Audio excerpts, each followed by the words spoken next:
Good morning बच्चों। ठीक है, बताओ अपना केमिस्ट्री के अंदर क्या चल रहा है। यानी अपना लेक्चर आज होगा 6, लेक्चर 6 होगा। और आज अपना क्या चल रहा है टॉपिक, जिस दिन कुछ आपको बताया था सब सेल के बारे में। किसके बारे में? सब सेल के बारे में। ठीक है दोस्तों, यानी उपकोष, जिसको क्या कहेंगे? सब सेल, सब सेल। ओके दोस्तों, तो आज अपना टॉपिक है उपकोष सब सेल। तो देखिए अपन बात करते हैं इसके लिए। अपन ये कहा था उपकोष क्या होते हैं। कक्षकों का समूह क्या कहलाता है? उपकोष कहलाता है। यानी कक्षक आपस में मिलकर क्या बनाएंगे? उपकोष। तो मैं ये कह दूं क्या? कक्षकों का समूह, कक्षकों का समूह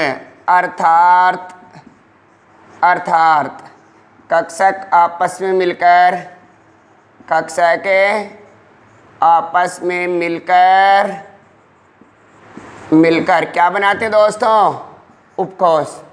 मिलकर उपकोष बनाते हैं। ओके, बताओ खोज किसने की थी? सोमरफील्ड ने। खोज किसने की थी?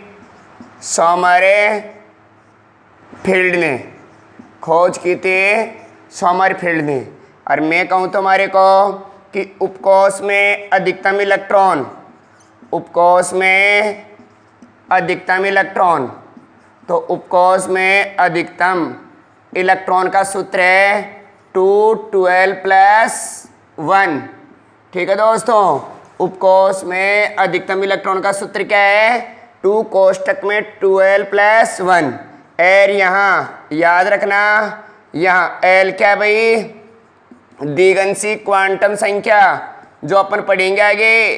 द्विगंशी क्वांटम संख्या, जो याद रखना द्विगंशी क्वांटम संख्या है ना, इस द्विगंशी क्वांटम संख्या का मान कहाँ से शुरू होता है दोस्तों? 0, 1, 2, 3 ऐसे, इससे आगे भी। 0 का मान, एल का मान 0 किसके लिए होता है? एस उपकोष के लिए। 1 किसके लिए? पी के लिए। 2 किसके लिए? डी के लिए। 3 किसके लिए? एफ के लिए। और आगे ऐसे और चलेगा, S P D F G H ऐसे। समझ में आ गया ना? बताओ दोस्तों, मैं ये कहूँ तुम्हारे को उपकोष में अधिकतम कक्षक, उपकोष में अधिकतम कक्षक, तो दोस्तों उपकोष में अधिकतम कक्षक का सूत्र क्या होगा? 12+1। क्या होगा दोस्तों? उपकोष में अधिकतम कक्षक का सूत्र होगा 12+1। और यहाँ एल वही अपना द्विगंशी क्वांटम संख्या, और इस द्विगंशी क्वांटम संख्या का मान एस के लिए तो क्या आएगा? 0, पी के लिए 1, डी के लिए 2, एफ के लिए 3। ओके दोस्तों, अब सुनिए, देखो बच्चों, अपन बात कर रहे हैं किसकी? उपकोष की, यानी सब सेल। जो अपना लेक्चर कौन सा है केमिस्ट्री का? 6, छठा। देखिए, अगर कक्षक आपस में मिलेंगे तो कक्षक आपस में मिलकर के क्या बनाएंगे? उपकोष। तो मैं ये कह दूं क्या? अरे सुनो भाई, अगर मैं ये कह दूं कक्षक आपस में मिलेंगे तो क्या बनाएंगे? उपकोष। यानी कक्षकों का समूह क्या कहलाएगा? उपकोष। उपकोष की खोज किसने की थी? सोमरफील्ड ने। और ये भी बताऊं आपको कि सोमरफील्ड ने कैसे की खोज? उसने, बोर ने ये कहा था कि नाभिक के बाहर गोलाकार कक्षा में कौन चक्कर लगाता है? इलेक्ट्रॉन। बोर ने ये कहा था कि नाभिक के बाहर गोलाकार कक्षा में इलेक्ट्रॉन चक्कर लगाता है। तो सोमरफील्ड ने कहा कि नाभिक के बाहर जब गोलाकार कक्षा में इलेक्ट्रॉन चक्कर लगाता है, लगातार चक्कर लगाता है, तो उसकी कुछ ऊर्जा तो क्या होती है? कम हो जाती है। और जब कुछ ऊर्जा कम होगी तो इसमें छोटे छोटे उपपथ बन जाएंगे। जो छोटे छोटे उपपथ बन जाएंगे, इन छोटे छोटे उपपथों को ही क्या नाम दिया था सोमरफील्ड ने? उपकोष। क्या नाम दिया था दोस्तों? उपकोष। तो उपकोष की खोज किसने की? सोमरफील्ड ने। उपकोष में अधिकतम इलेक्ट्रॉन कितने होंगे? इसका सूत्र है 2 कोष्टक में 12+1। यहाँ एल क्या है, दिगंशी क्वांटम संख्या।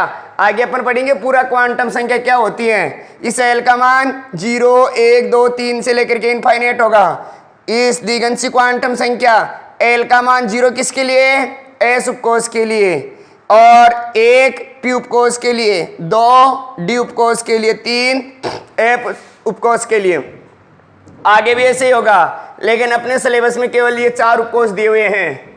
ठीक है दोस्तों, उपकोष में अधिकतम कक्ष का सूत्र क्या होगा, 12+1। यहाँ एल क्या हुई, दिगंशी क्वांटम संख्या जिसका मान 0 1 2 3 होगा। बताओ बच्चों, समझ में आया कि नहीं आया, क्लियर है, किसी को दिक्कत है क्या, नहीं है, ओके। अब देखो फिर इसके आगे मैं ये कहूँ तुम्हारे को, अब इनके लिए चारों के प्रकार देखते हैं अपन। देखो दोस्तों, यानी अपने उपकोष थे ना सब सेल, इसके प्रकार की बात करते हैं। यानी उपकोष यानी अपने सब सेल इसके प्रकार देखेंगे। कितने प्रकार के, 4 प्रकार के। कितने प्रकार के दोस्तों, 4 प्रकार के देखने हैं। देखिए, एक तो एस उपकोष, एक पी उपकोष,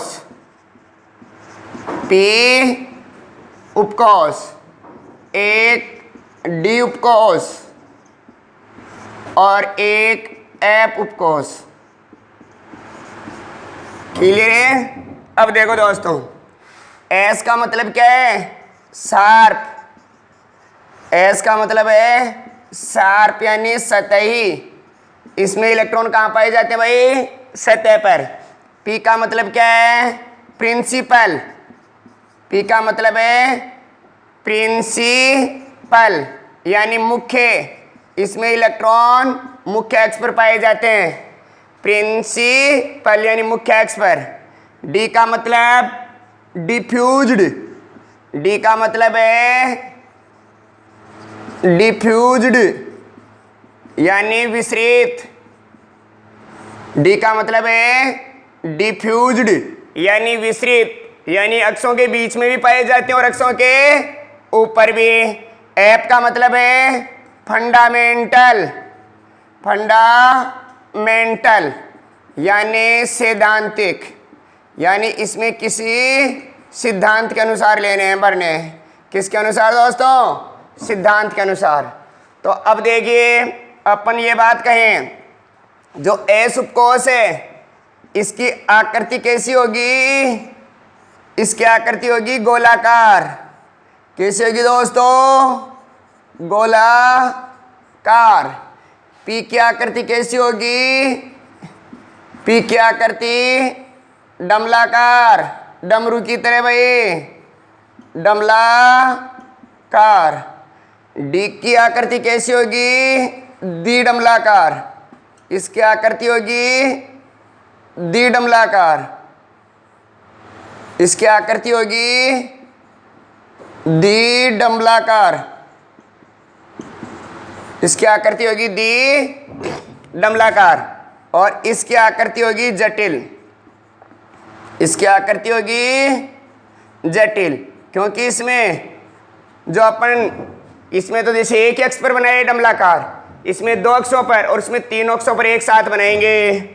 अब देखिए दोस्तों, जो अपनी दिगंशी क्वांटम संख्या है, दिगंशी क्वांटम संख्या, दिगंशी क्वांटम संख्या, दिगंशी क्वांटम संख्या जिसको अपन रिप्रेजेंट करते हैं एल से, उस एल का मान एस उपकोष के लिए कितना होगा, 0। पी के लिए एल का मान कितना होगा, 1। डी के लिए एल का मान कितना होगा, 2। और एफ के लिए एल का मान कितना होगा, 3। ठीक है दोस्तों, बताओ समझ में आया कि नहीं आया, समझ में आ गया ना। चलिए हाँ, अब देखो भाई सुनो, अब मैं ये कहूँ तुम्हारे को, अधिकतम इलेक्ट्रॉन, अधिकतम इलेक्ट्रॉन, बताओ उपकोष में अधिकतम इलेक्ट्रॉन का सूत्र क्या है, 2 कोष्टक में 12+1। उपकोष में अधिकतम इलेक्ट्रॉन का सूत्र क्या था? 2 कोष्टक में 12 प्लस 1। तो बताओ एस उपकोष के लिए एल का मान कितना रखेंगे? 0। तो यहाँ एल का मान 0 रखो, 2 को 0 से गुणा किया तो 0, 0 रे कितना हो गया? 1 क्यों आना रे? 1 को 2 से गुणा करो 2। तो बताओ इसमें अधिकतम कितने इलेक्ट्रॉन आए? इसमें 2। यहाँ इसकी बात कहेंगे अधिकतम इलेक्ट्रॉन, तो वही एल का मान कितना रखेंगे इसके लिए? 1। तो देखो 2 1 एल का मान 1 रखो, 2 इंटू 1, 2 और 1 3, 3 को 2 से गुणा करो तो 6। यहाँ पर बताओ इसमें अधिकतम इलेक्ट्रॉन कितने आएंगे? एल का मान कितना रखेंगे यहाँ पर? 2, 2 को 2 से गुणा करो 4, 1 5, 5 को 2 से गुणा किया तो 10। और इसके अंदर अधिकतम इलेक्ट्रॉन कितने आएंगे? 14 आएंगे। क्यों आएंगे बताओ? क्यों? क्योंकि अपने को पता है कि उसके लिए एल का मान कितना रखेंगे? 3। तो एल का मान 3 रखो, 2 को 3 से गुणा किया 6, 1 7, 7 को 2 से गुणा करो 14। ठीक है दोस्तों, क्लियर है? तो सुन लो, उपकोष के प्रकार में बताओ एस। एस का मतलब क्या भाई? शार्प सतही। पी का मतलब क्या है? प्रिंसिपल यानी मुख्य। डी का मतलब क्या है? डिफ्यूज्ड यानी विस्तृत। एफ का मतलब क्या है? फंडामेंटल सैद्धांतिक। एस क्या करती? गोलाकार। बताओ पी क्या करती? डमलाकार। डी क्या करती? द्विडम्बलाकार। एफ क्या करती? जटिल।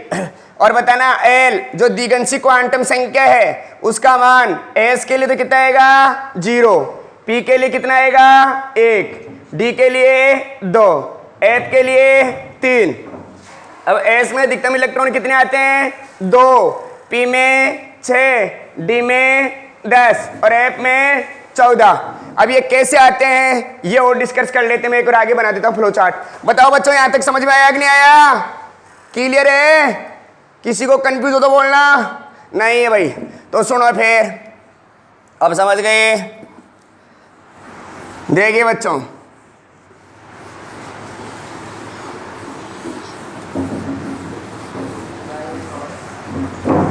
तो सुनिए, अपन बात करेंगे उपकोष में अधिकतम इलेक्ट्रॉन। उपकोष में अधिकतम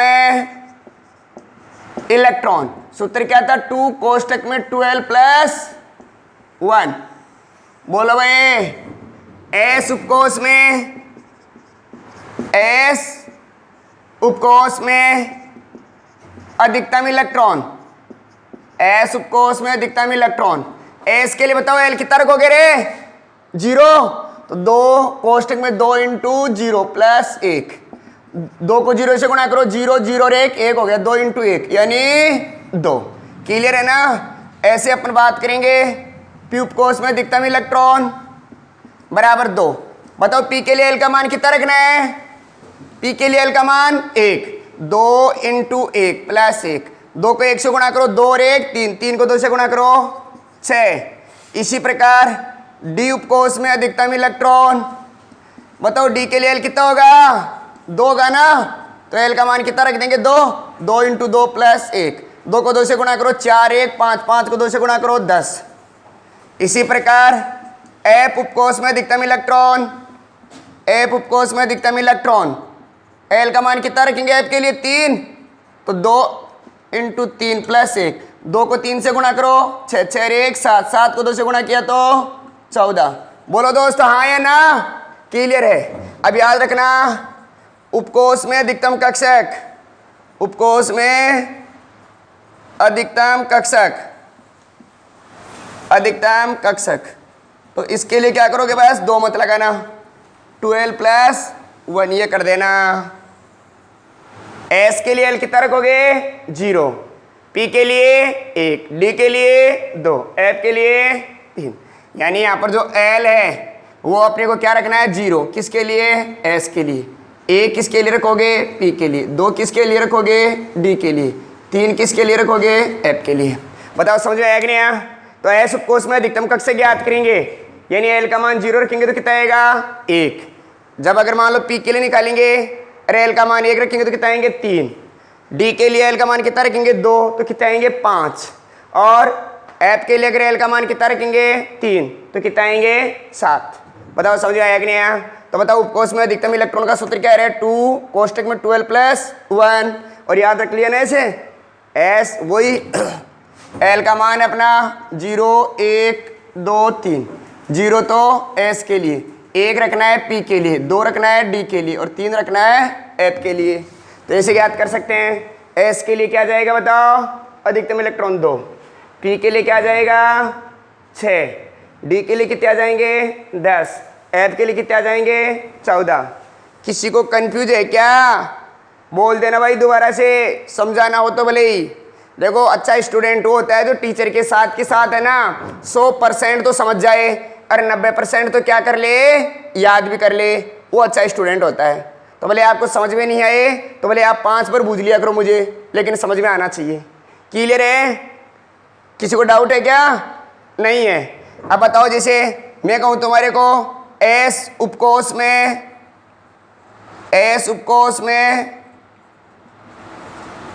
अधिकतम